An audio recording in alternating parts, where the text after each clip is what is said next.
আজকের এই জায়গাটা আসতে আমাদের অনেক সমস্যার সম্মুখীন হতে হয়েছে, কারণ আমাদের কাছে কোনো পার্সোনাল গাড়ি বা ট্যাক্সি না থাকায়। এমনকি ওখানে কোনো সেদিন বাসও ছিল না, কারণ জায়গাটা ছিল পাহাড়ি এবং ভয়ানক। শেষ পর্যন্ত আমরা ওখান থেকে অনেক কষ্ট করে বের হয়ে এসেছি। গাইস, সাতকালার মাটি দেখতে এসে একটা অদ্ভুত গাড়ির সাথে দেখা হলো। মানে এই যেরকম দেখতে পাচ্ছেন গাড়িগুলা ন্যাচারাল গাড়ি যেভাবে, তো ওরকম না, ওটা একটু অদ্ভুত। অদ্ভুত বলতে দেখেন গাড়িটা কিরকম, মানে উপর একটা ঘাসের ফ্লেভার দেওয়া, মানে ঘাসের মতো না, হচ্ছে প্লাস্টিকের। তো গাড়িটা ভালোই লাগছে, গাড়িটার সাথে একটা ছবি টবি নিলাম, এই আর কি।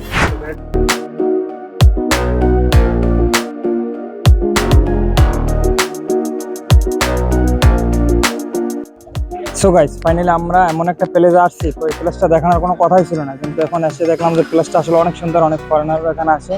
তো দেখুন প্লেসটা একটু ঘুরে দেখা।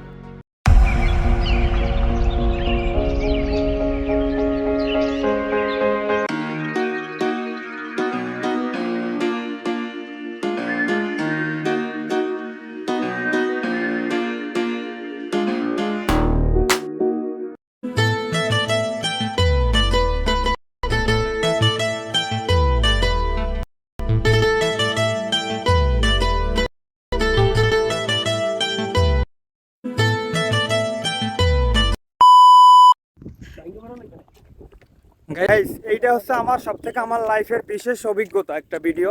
কারণ আমি এখন যে পয়েন্টটার মাঝখানে আছি, চারপাশে অনেক বড় পাহাড়, মাঝখানে আমি এই লেভেলটা আছি।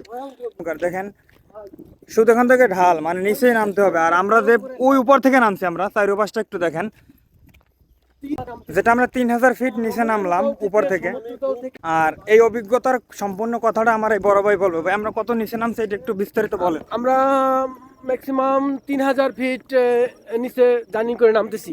ম্যাক্সিমাম 3000 ফিট, আমরা 3000 ফিট উপরে ছিলাম। 3000 ফিট জার্নি করে আমরা নামতেছি, এবং পায়ে হেঁটে, সম্পূর্ণ পায়ে হেঁটে। এটা ভয়ঙ্কর এক অভিজ্ঞতা। তো যাই হোক, এইটাই দেখালাম শর্ট ভিডিওর মাধ্যমে। তো আরও গভীর দেখেন।